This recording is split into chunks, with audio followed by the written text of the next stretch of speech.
Hey guys, this is Piyal the taste master. আর একটি নতুন ভিডিও নিয়ে চলে এসেছি আপনাদের সামনে।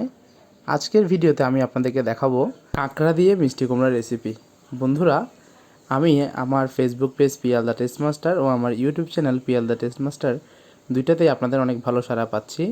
আপনারা আমাকে এভাবে সাপোর্ট করবেন, আমার পাশে থাকবেন। কাঁকড়া একটা সামুদ্রিক প্রাণী যেটা সমুদ্রে পাওয়া যায়। সমুদ্রের কাদাগুলোর মধ্যে দেখবেন লাল লাল বা কালো জাতের কিছু কাঁকড়া থাকে, যদিও এখানে আমি লাল কাঁকড়াটা ব্যবহার করেছি।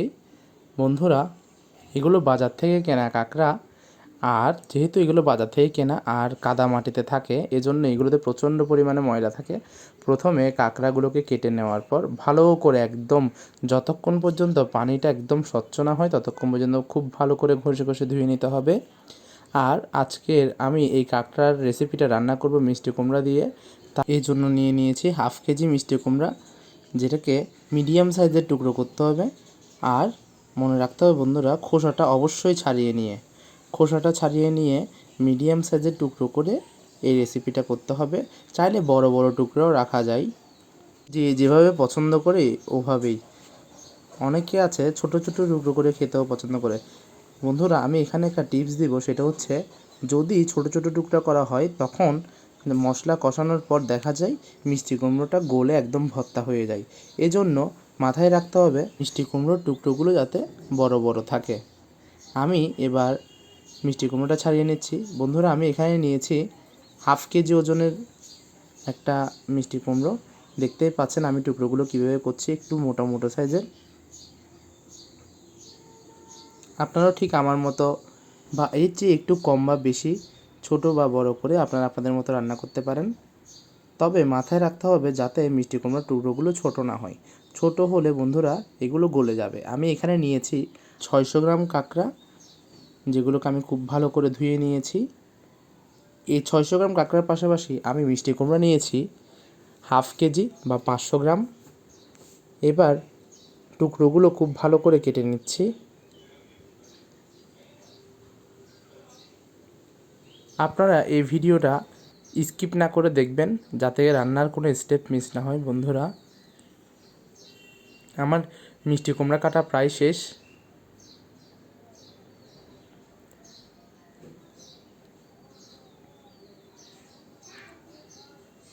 মিষ্টি কুমড়োগুলো কেটে নেওয়ার পর এই যে দেখতেই পাচ্ছেন, আমি উপরের এবং মাঝখানের ভিতরে যে জালিকার নরম একটা আবরণ থাকে মিষ্টি কুমড়ো, যেখানে বীজ সহ থাকে, সেটা আলাদা করে কেটে নিয়ে ফেলে দিয়েছি। এবার মিষ্টি কুমড়োগুলো ধুয়ে নেওয়ার পালা।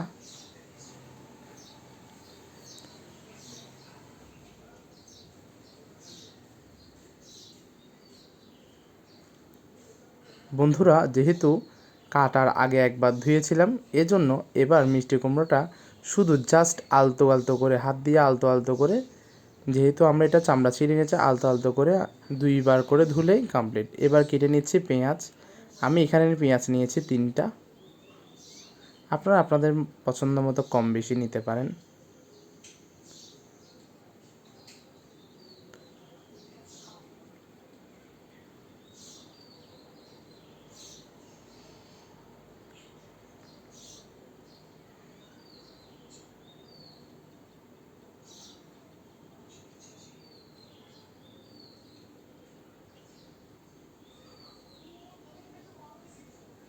বন্ধুরা, আমার পেঁয়াজ কাটা প্রায় কমপ্লিট।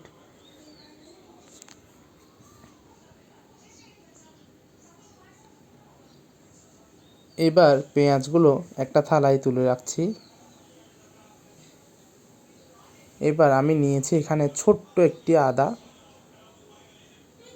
যেটাকে আমি গ্রেটারের মধ্যে গ্রেট করে নিচ্ছি। দেখতেই পাচ্ছেন একদম অল্প। আমি যদি এটার পরিমাণ বলতে চাই তাহলে এটা হবে 1 চা চামচ। এবার নিয়ে নিয়েছি 3টা টমেটো। টমেটোগুলোকে মনে রাখতে হবে একটু বড় বড় করে কেটে নিতে হবে। যদি এখানে টমেটোটা ছোট ছিল, আপনারা চাইলে আপনাদের পছন্দ মতো টমেটো নিতে পারবেন। টমেটোগুলো কেটে ভালো করে নিচ্ছি।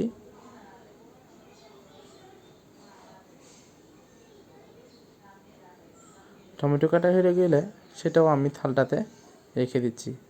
এবার ধনে পাতার গোড়ার অংশ ফেলে শুধুমাত্র উপরের আগার অংশ যেটা থাকে, যেটাতে আমাদের ধনেপাতার পাতাটা থাকে সেটাই আমরা কুচি করে নিচ্ছি। এবার দিয়ে দিচ্ছি 7 কোয়া রসুন, ছোট সাইজের দেশি রসুন 7 কোয়া। আর এদিকে 3টা লাল লাল লঙ্কা, যেগুলোকে একটু মাঝখানে চিড়ে নিয়েছি। এবার বন্ধুরা দিয়ে দিচ্ছি সরিষার তেল। আপনারা অবশ্যই সরিষার তেল ব্যবহার করার চেষ্টা করবেন।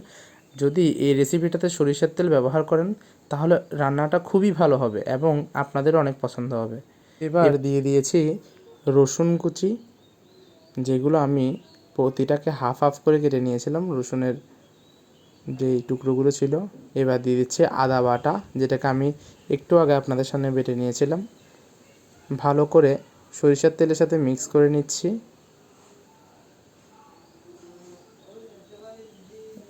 এবার দিয়ে দিচ্ছি যে পেঁয়াজ কুচিটা করেছিলাম সেটার অর্ধেক পরিমাণ আমি এখানে দিয়ে দিচ্ছি, আর অর্ধেক পরিমাণ শেষ পর্যায়ে দিব, যাতে আমাদের তরকারিটা দেখতে অনেক সুন্দর হয় আর ঝোলের সাথে গলে না যায় পেঁয়াজটা। এই জন্য পেঁয়াজটা একটু একটু কাঁচা কাঁচা রাখবো পরবর্তীটাতে, আর প্রথমটাতে খুব ভালো করে ভেজে নেব।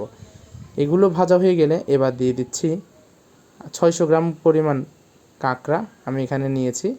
এবার কাঁকড়াটাকে একটু ভালো করে 5 থেকে 6 মিনিট পর্যন্ত আমি ভেজে নেব। যদি হালকা হালকা লাল লাল চলে আসে তারপর অন্যান্য মশলাগুলো ব্যবহার করব। আপনারা আমার ভিডিওর পুরো প্রসেসটা দেখবেন, যাতে আপনারা কোনো স্টেপ মিস না করেন। এইগুলো 2 মিনিট পর পর নাড়িয়ে নিতে হবে। দেখতেই পাচ্ছেন বন্ধুরা, কাঁকড়াগুলো লাল লাল হয়ে গেছে। এবার দিয়ে দিচ্ছি হলুদের গুঁড়ো, এরপর মরিচের গুঁড়ো। আমি যদি এখানে আপনাদেরকে পরিমাণটা বলি তাহলে 1 চা চামচ হলুদের গুঁড়ো আর 1.5 চা চামচ মরিচের গুঁড়া। এবার খুব ভালো করে এটা মিশিয়ে নিচ্ছি।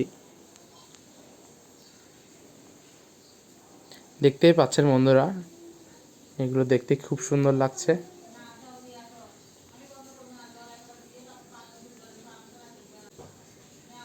এবার দিয়ে দিচ্ছি পরিমাণ মতো লবণ। আপনারা আপনাদের পরিমাণ মতো, আপনাদের স্বাদ মতো ব্যবহার করবেন।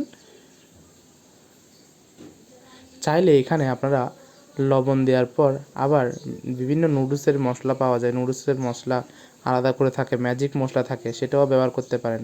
এবার দিয়ে দিচ্ছি টমেটো, পেস্ট করে রাখা টমেটো আমি এখানে দিয়ে দিচ্ছি, টমেটো পেস্টের মতো, যাতে আমাদের ঝোলটা খুবই ঘন হয় আর আমাদের তরকারিটা খুব সুস্বাদু হয়। সেটাকেও খুব ভালো করে মিশিয়ে নিচ্ছি। এবার একটু দিয়ে দিচ্ছি জল দেওয়ার পর বন্ধুরা, যেই কাঁচামরিচগুলো মাঝখানে করে করে আমি কেটে নিয়েছিলাম সেই 3টে কাঁচামরিচ একসাথে দিয়ে দিয়েছি। এইবার যেই হাফ কেজি মিষ্টি কুমড়া নিয়েছিলাম সেটাও দিয়ে দিচ্ছি।